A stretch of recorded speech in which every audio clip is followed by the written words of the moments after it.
cover niya sa loob. Papakita ko sa inyo mga boss kung paano ko ginagawa yung aking DIY handle sa aking mga speaker box tulad nito mga boss. Oh. Yan, gagawa natin ito ng handle. Dalawa yung handle nito para mas pogi tignan. Ito nga pala yung box natin, dual. Dual 15 mga boss. Yan. Turo ko sa inyo kung paano ko ginagawa. Una mga boss, gagawa kayo syempre ng pattern. Yan. Tapos, lagay nyo siya sa lugar na kung saan nyo gusto. Yan. Tapos, gagamit kayo ng long nib marker mga boss. Meron dyan sa comment section.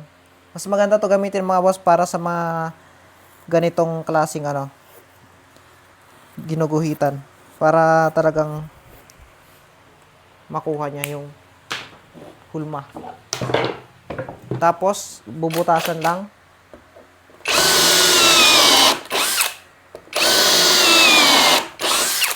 Yan, tapos dito mga boss, importante to. Dapat gumamit kayo ng jigsaw na yung hindi siya, mga boss, yung hindi siya magalaw dito. Yan. Meron kasi yung ibang jigsaw mga boss, ma-vibrate. Tulad ng isa kong jigsaw, hindi ko ginagamit kasi sobrang vibrate niya. Hindi siya maka-clean cut. Tapos, kapag sa mga ganitong curve mga boss, pag mga ganyang curve, gumamit kayo nitong pangmaliitan lang. Mapapansin nyo, ito yung ginagamit ko pag mga curve. Ito naman ginagamit ko pag straight yung aking kinakat. Yun, tingnan nyo yung difference nilang dalawa. Pero puro yung pang kahoy mga boss. Ito lang kasi yung pang straight nga sabi ko. Tapos ito yung mga pang curve na pangmaliitan para mas mabilis siyang umikot. Yan siya. Ganito lang yan mga boss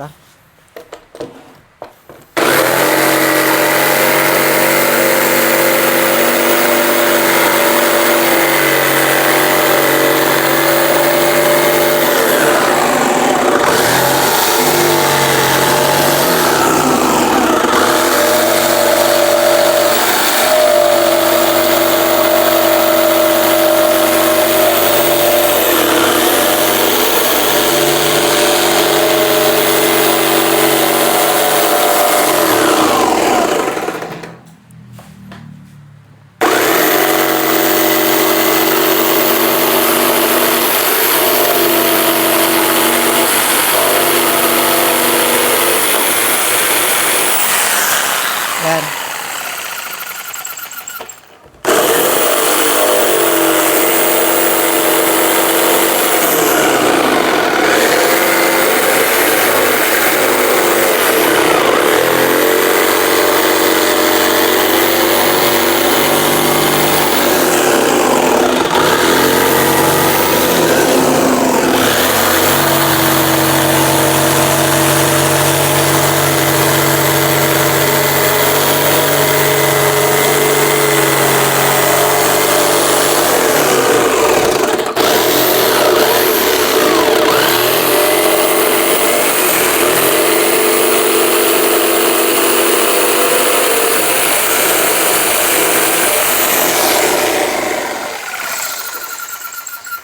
Tapos mga boss, para straight yung pagkakat ninyo, tingnan mo, straight yan mga boss.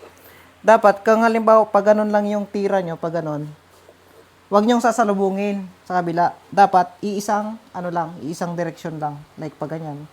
Kung sinimulan nyo dito pag ganun, di dire-diretso yun yan para malinis yung cut niya. Tapos, gumagamit ako dito ng, yan, yung balang yan, hindi ko alam kung anong tawag dyan Kasi, hindi ko na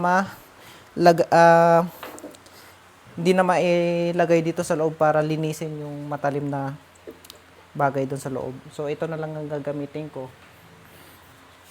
para hindi siya matalim sa kamay pag hinawakan.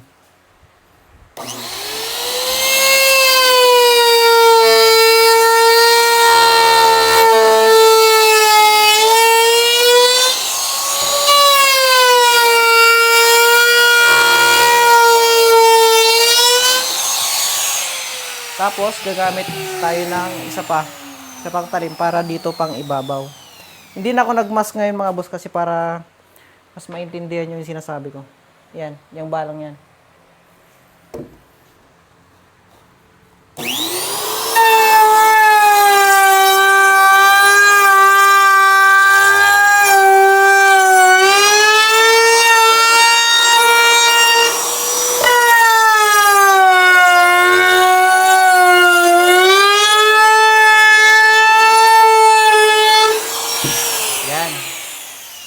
Tapos mga boss, gagawa na kayo nito.